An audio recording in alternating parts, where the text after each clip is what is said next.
fire in downtown Belize City on Friday night that left 3 families displaced.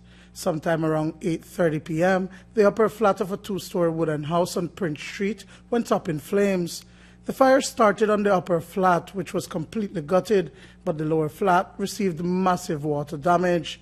Sade Arnold rented the upper flat and shared it with a roommate, the roommate's boyfriend, and their 4 children. I began to smell smoke, so I assumed that it was my metal fan. I plugged it out of the wall, but then I still continued to smell the smoke.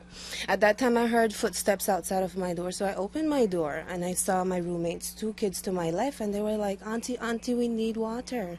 So I said, what do you need water for? Then I looked to my right, and their father came out of the room, and he was crying, asking for water, but I looked past him at that time.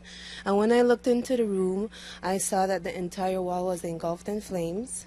So my instinct was to run downstairs to get assistance. The lower flat of the building was occupied by a 3rd family. While the lower flat was not destroyed by fire, there was a lot of water damage to their belongings. I was at work at the time it happened, and it's actually a customer that came to me and told me that my sister's house was on fire. At the time, I didn't know what to do. I usually at work, where I work, I don't have a phone on me because I have to keep it in my locker. And when I went inside the staff room, I saw all the message, all the calls, and I didn't even have the strength to pick up my phone to see make a call to see what was going on. It was total. It was upstairs totally damaged. Downstairs, well, as you can see, I guess as my grandmother say, God is with my sisters, you know. My sister was over at that side, just wondering what to do now. Within minutes of the inferno, firefighters were on the scene to extinguish the flames. We found the upper flat of a 2-story wooden structure engulfed in flames. The National Fire Service got into operation and extinguished that fire. Investigation revealed the fire occurred on a bed in a room on the southwest corner of the upper flat of that structure. The cause of the fire is classified as accidental as a result of a minor playing with a lighter tool. This is the 2nd such fire in a very short time that has been the result of a minor playing with a lighter tool. But was the fire caused by negligence? In less than 2 weeks, there have been 2 fires in the Belize district caused by children playing with fire.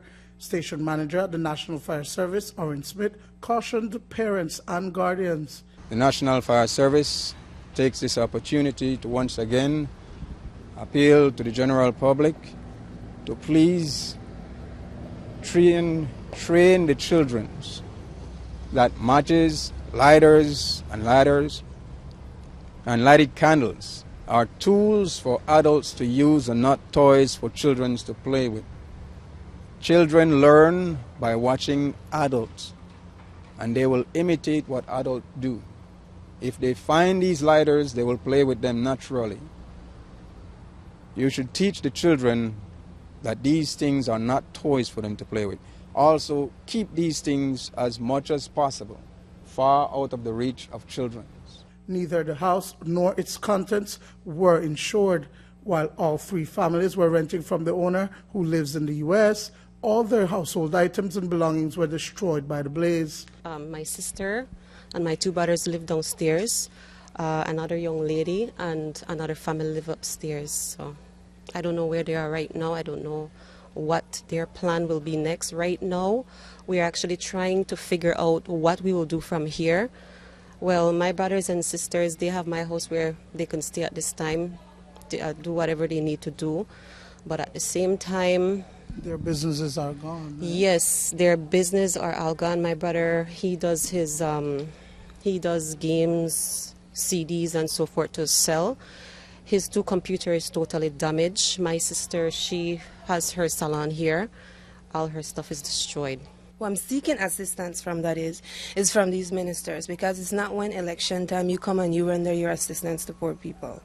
You understand me? It's time like this when people get in these unfortunate situations is when these are the time when they need to step up, show themselves, not only when election time to get a vote. So I'm seeking assistance from them. If anyone would like to assist, Powell can be contacted at 635-2083, while Arnold can be reached at 629-8744. Dwayne